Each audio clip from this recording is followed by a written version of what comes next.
Excuses not to exercise. A lot of people come up with them. I haven't got enough time, I haven't got a place to exercise, I haven't got time to go to the place where you need to exercise.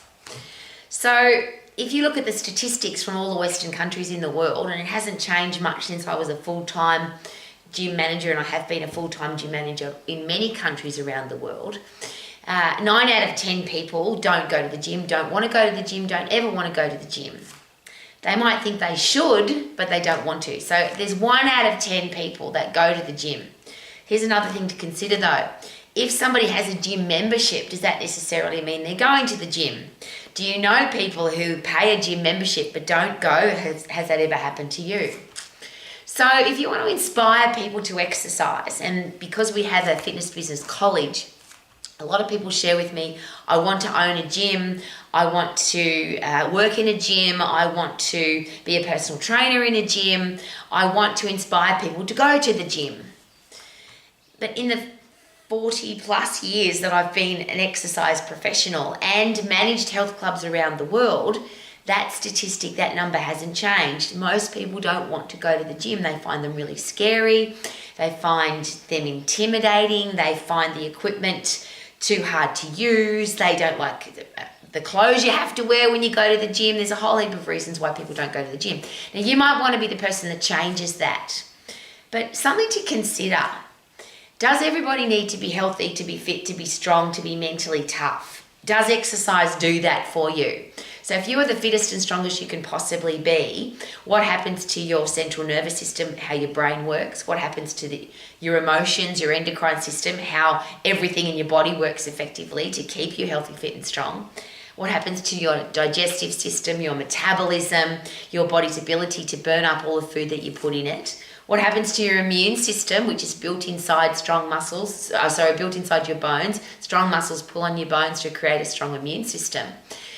There's every reason for people to be fit and strong. Life is better, more positive, less disease, less sickness, less injury. There's a whole heap of wow things that happen when you're really fit and you're really strong.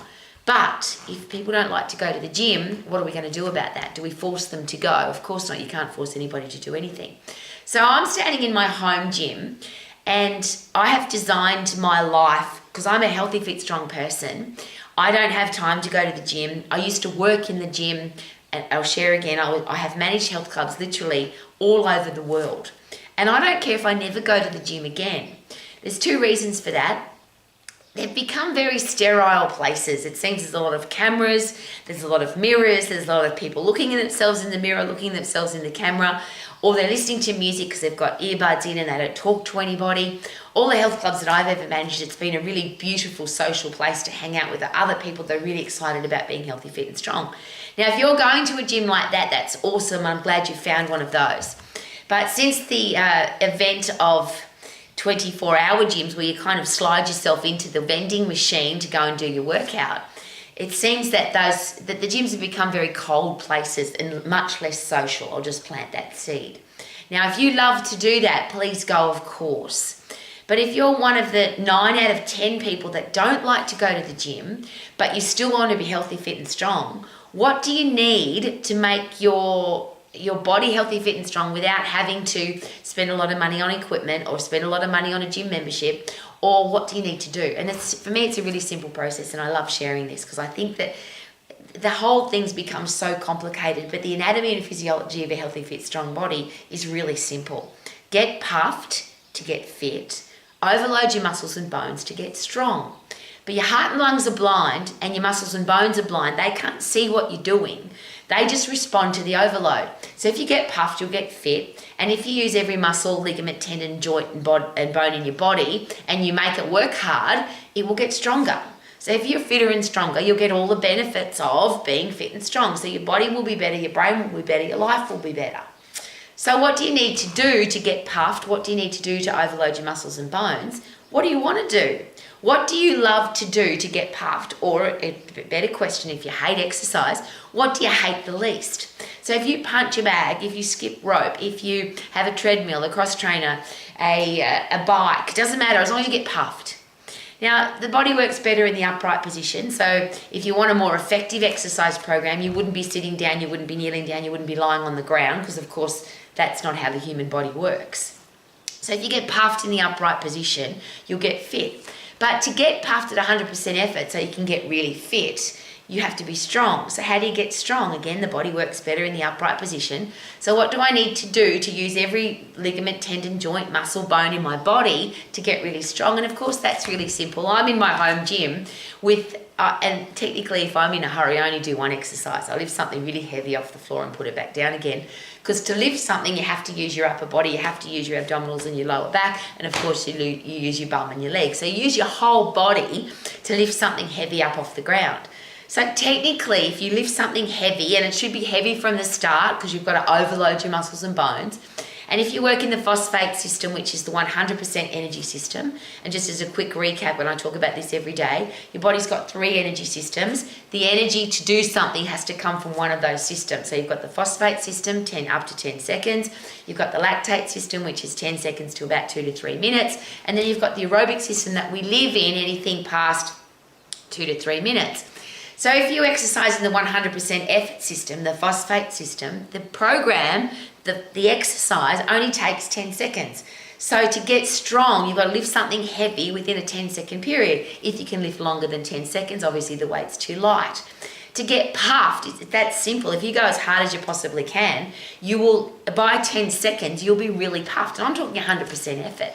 The challenge with the lactate system, as I always share, particularly for an exercise coach, is that produces a burning sensation in a person's muscles, and for some people it makes them feel sick. They get into it, it's what they call the green zone, because it makes you feel like you want to vomit. So if I'm getting somebody into an exercise program and they hate going to the gym, I'm definitely not going to put them into a program where they're going to feel sick or their muscles are going to burn. The really cool thing about that is it's a 10-second program in the phosphate system, 100% effort to get 100% result, which you can do inside, outside. You can run up a hill, you can run through soft sand, you can run up some stairs if you're inside, you can skip rope, you can air punch, you can do jump squats. Your muscles and bones, your heart and lungs don't know what you're doing as long as you're doing something to get puffed and something to overload your muscles and bones. So if you don't like going to the gym, don't go. If you love going to the gym, keep going, of course. But could there come a time when the gym is closed, or you can't get there, or you're on holidays and the hotel doesn't have a gym? Or wouldn't it be nice to have a fit, strong, healthy body 365 days of every year of your life, knowing that if the gym's not available, you can still be strong, you can still be fit, you can still get a great workout, and you can do it in a short period of time? Because that's the other thing that people share with me. But I love going to the gym for hours and hours. And that's awesome. Well done. Most people don't like going, you're going for hours and hours. But could there come a time when you can't go for hours and hours because you're busy, you've changed jobs, you've got a new child, you're on holidays? There's a whole heap of reasons that people use, I can't go to the gym because I haven't got time. So wouldn't it be nice if you didn't have to go to the gym? Stay fit, stay strong, stay healthy, stay mentally tough for the rest of your life with a program that is short so you don't get bored, it's safe so you don't get injured, and it's effective so you want to keep doing it because you're getting results. And my last question is, I always ask, any exercise program that you're doing, whether you go to the gym or you train at home or you climb mountains or you go rock climbing, you should be able to demand, I'm healthy, fit and strong, I've got all the energy I need, I look good in the mirror, and I love the way my body feels to touch, and I'm getting the results that I want. And if that's the answer to your exercise program, that's my little judo just come inside, because we've just got free water coming out of the sky, and she said, I think I might come inside, Mummy. Live your life to the max, live your life for your family, live your life for you, being the healthiest and fittest and strongest you can possibly be. Wouldn't that be a great idea? Live your life to the max. Woohoo!